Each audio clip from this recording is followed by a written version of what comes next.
I don't know if anyone's run their own businesses or plan to go self-employed, but you know, I'm just going to kind of pass on some of my experiences.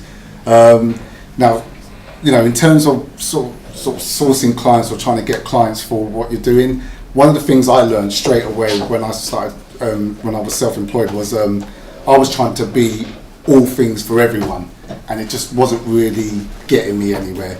You know, one minute I wanted to, you know, try and take care of this industry and that industry and this industry and loads of different industries, and I kind of spread myself too thin, and I kind of lost my sense of direction and in terms of who I was actually trying to target to bring in business. So I would say one of the first things is, again, from my personal opinion, was I didn't really want to start a business that was servicing loads of different industries. It didn't really work for me. It became, because every industry's got its I'm trying to think of the best way to put this. Every industry's kind of moving at its own pace, at different levels, and it was just too much to kind of take and sort of service. Pick an industry that you might know really well, because that would help, and kind of put all your focus on servicing that industry. For me, it's music, because that's what I've always been involved with, and that's what I know. When I used to service clients, one of the things that I always used to tell them was, with all the sort of rise of the social platforms, which are really good tools to use to help promote your businesses, don't start them if you're not actually going to put any time into servicing them. I've got loads, or I've dealt with clients that have sort of set up Facebooks, Twitter accounts, YouTube accounts, and you go on the pages and absolutely nothing's going on, and that's not really a good advert for promoting your business. So if you're going to actually, you know, use those platforms to help generate business for you, you need to service them, and you need to regularly service them. Ideally, you need to be on them at least an hour a day servicing your social platforms, or it's going to have the opposite effect, and you probably will lose business that way.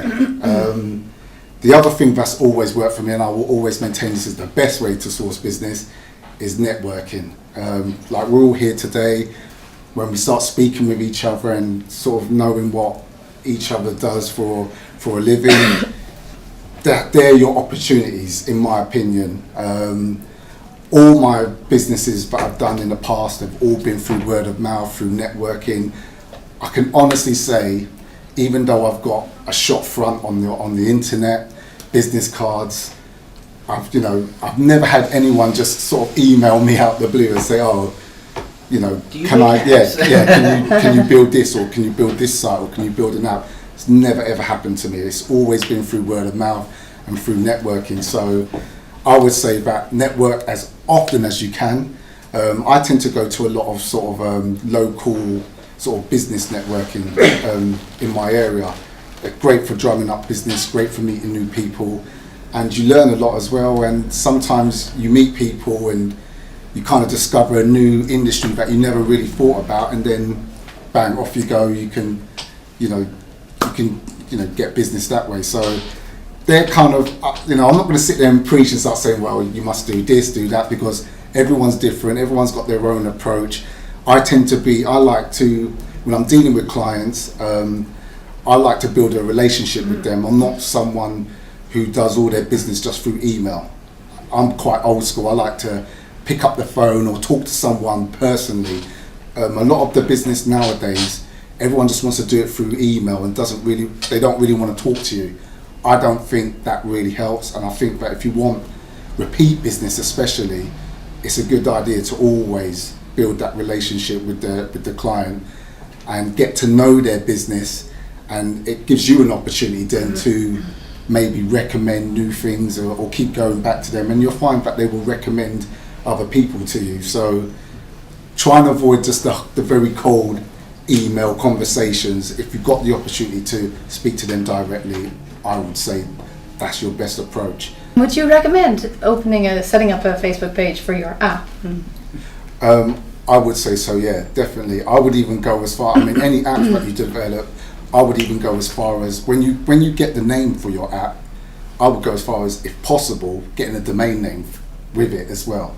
So if your app is, My Jason, if you can get the domain, that would help as well, because what I do is I just set up a landing page, because what you find most often is a lot of people will obviously use the internet to search for something, and if you can get that visibility on there through a web page, it doesn't have to be a full site, just a standard page with maybe a bit of information and a link to get the app, to download the app. I think that would help.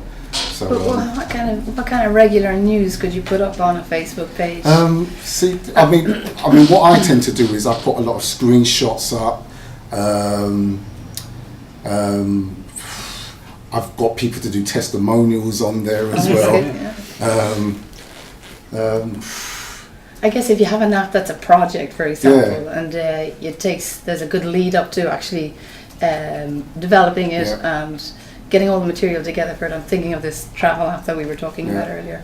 That could be a good form for having a page. Yeah, definitely. Videos as well. I would strongly suggest Instagramming every screen in your app. The Instagram URL is powerful, so I would get all your screenshots in there. And the other thing that I would do is, and I haven't seen this hardly at all in our community, is incenting people that use your app to Instagram screenshots of your app. So what you want to end up having is something about the way your app works. Maybe it's a quiz score, maybe it's a map, maybe it's something that's dynamic that you're incenting them to Instagram. I think she's quiet as well. So there's technical ways to do it in, building in an Instagram this. Also just incentivize them to do it. But what I mean is, you were saying about Instagramming your screenshots or whatever. And the answer is you can do it a few different ways. You can go to Instagram and do it manually. You can do it when you share. There's a couple of different. So it depends on what client you're using to share it with. But that doesn't have anything to do with getting clients. That's more of a getting downloads thing. So there's a kind of a different. Well, I don't know about that. It could work both ways still. So what third-party providers have you worked with apart from BuzzTouch and Scringo and stuff like that? That's app related? Yeah, with your apps, for example. What third parties have you worked with? To be honest, none other than those. I mean, all the third party people that I've used for my apps, they've all come through BuzzTouch. To be honest, I don't tend to really know who they are, to be honest, until they kind of pop up in the community, and then I check them out, and if it kind of fits my needs, then I kind of go from there.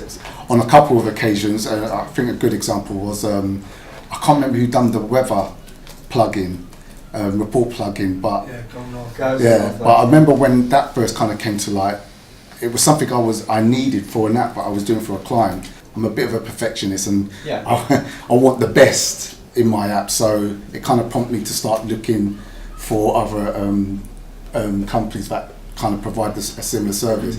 But yeah, I mean, to be honest, most times I don't even know who these partners I'm going to probably use in the future until they kind of appear on BuzzTouch, and I think, oh, that's actually a good idea. Let me see who else does it, and then it kind of goes from there. To be honest, so you mentioned, sorry, just something about the Facebook group. Because nowadays there's a lot of work. Yeah. Do you use, especially specifically for a travel one? Yes. Do you use IFTTT for anything at all? Have you ever used it? No, what is that? It basically connects with loads of other APIs that you'll be familiar with, like Twitter and Facebook, and it can cross-post and feed. And one of the things I suggest for the travel app is that you don't want to be taking content from your product because you want people to download your app to get that product, that content. Is just take affiliated, related content to it. So like Instagram pictures, tweets, and you can set up recipes on IFTTT, 3 T's, a lot of T's. So it's all free on the all T's, and you can pull in all of the content, you can authorize what goes through and what doesn't, and you can also post it to your social media account. So in terms of keeping your Facebook page for your app updated and relevant, you can pull all this content that's happening anywhere. So I'd be setting up a Google News alert for all of that content. I would then be filtering it through a separate email account, which would cross-post it straight to Facebook. It takes an hour to set up, but it will update your Facebook page. But it's very simple. You must check it out. It's not fantastic. It's not as good as custom content that you would wake up and write yourself, but it works. And I think getting it to work, because it's not your core priority, is the main thing. Your thing was, how to get clients or whatever, and I thought maybe you were going to go down the road of how to get clients so that you could develop for them, which is a different kind of concept than retailing and getting downloads and selling apps and all that kind of stuff. If you're interested in getting clients to develop for, of course, there's a whole, day-long workshop that we could talk about in terms of how to do that. But one tip, and the straightaway fastest way to do it, even when you're brand new, is just figure out who in your community is making websites, right? There's a very low chance that they're going to be any good at making mobile yet. Even when they say they are, they generally don't know what they're talking about yet. And just go to the web developers in your community and tell them that you're their mobile guy. And when they have a client that asks them about a mobile project, because that's where the demand's going to go, is to the web developers in the community. That's where the customers are going to say, "Can you make me an app?" Interesting. If they know that you're, in essence, their supplier for that, right? You're not asking to hijack their customers and take their customers' contact information. You just tell them, "Look, call me when you need an app made. I'll give you a quote. You mark it up 40%. I'll make you a bunch of money." Done, right? Now you're not in the retailing, marketing, collecting money business. You're in the app development business, and you can get an amazing amount of demand. That's Just tell the people around you that are in the web business that you're the app person. Yeah, I mean, for me, because of the circle or the industry I'm in, I know a lot of designers and web developers, and we kind of do that with each other. So we kind of sort of pass on jobs to each other. So yeah, that is definitely another strategy. If you want to be doing it for hire, not for the App Store, that's my 2 cents. Yeah. That doesn't mean that you can't make money in the App Store. Yeah. David doesn't have the expertise to create demand and marketing on it. Well, I mean, I kind of agree with you. I mean, that's one of the reasons why I kind of stopped servicing clients. Yeah, it's hard. And I just decided to concentrate on in-house projects and trying to come up with a concept that I think could potentially be big one and you'd day. be shocked at what some of these pay. Yeah. I mean, it doesn't take a whole lot of $40,000 projects to make a good living. Yeah. Right? And if you can land that right client who has a Yeah. good budget and who's serious about making something of quality, it can be pretty profitable. Cool.